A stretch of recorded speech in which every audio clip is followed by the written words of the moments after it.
మొన్న మధ్యన గొడవ ప్రారంభమైనటువంటిది రైతులకు సంబంధించినటువంటి బీమా. ఇదివరకు ఈ వైఎస్ఆర్ బీమా అని ఉంటే దాంట్లో అంతా డొల్లే, అదంతా మిమ్మల్ని ఇబ్బంది పెట్టడమే అంటూ ఎన్నికలకు ముందు విమర్శించింది తెలుగుదేశం పార్టీ. అయితే మళ్ళీ చంద్రన్న బీమా తీసుకొస్తున్నాం అని చెప్పి ప్రకటించడం, ఆ బీమాకి సంబంధించి జరగలేదు అంటూ వైఎస్ఆర్ కాంగ్రెస్ పార్టీ ఆరోపించింది. ఈలోపుగా టైం అయిపోయింది, ఇది కేంద్ర ప్రభుత్వం డబ్బులు కడుతుంది, మనం డబ్బులు కట్టాలి, రాష్ట్ర ప్రభుత్వం డబ్బులు కట్టాలి.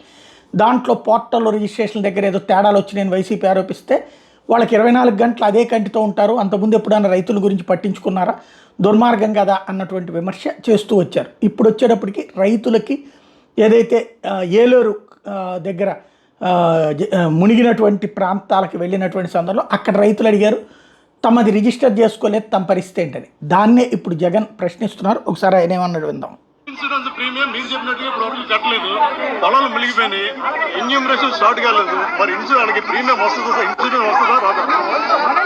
రాదు కాబట్టే కదా నేను అడిగేది. అందుకని బాధపడుతూ నేను చంద్రబాబు నాయుడు బుద్ధి ఉందా, జ్ఞానం ఉందా అని చెప్పి చంద్రబాబు నాయుడు తిడుతున్నాను, చంద్రబాబు నాయుడు ప్రశ్నిస్తున్నాను, ఎందుకు కట్టడం లేదని అడుగుతా ఉన్నాను, ఎందుకు చేయడం లేదని అడుగుతా ఉన్నాను.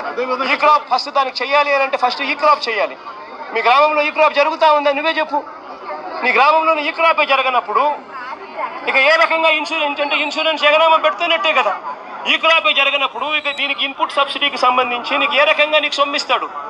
తెలుగుదేశం పార్టీకి సంబంధించిన వాడు ఎవడైతే రాసుకుంటాడో, నీ పేరేం పేరు? సాంబా అంటే వైసీపీలో లేకపోతే న్యూట్రల్లో అయితే రాదు. ఒక నిమిషం, ప్రకాష్ ఏమన్నా తెలుగుదేశం అని అనుకో, ప్రకాష్ టిక్. ఈ క్రాప్ లేదు, పారదర్శకత లేదు, ఇన్సూరెన్స్ ఎట్టాగు లేదు, ఇన్పుట్ సబ్సిడీ కూడా ఇప్పటి వరకు వీళ్ళకి కావలసిన ప్రకారం వీళ్ళకి కావలసిన నచ్చినోనికి ఇస్తారు, నచ్చినోనికి. ఇది పరిస్థితి అన్నటువంటి తాజాగా జగన్ ఆరోపణ. దీనికి వ్యవసాయ శాఖ మంత్రి అచ్చెన్నాయుడు ఏం సమాధానం చెప్తారో చూద్దాం.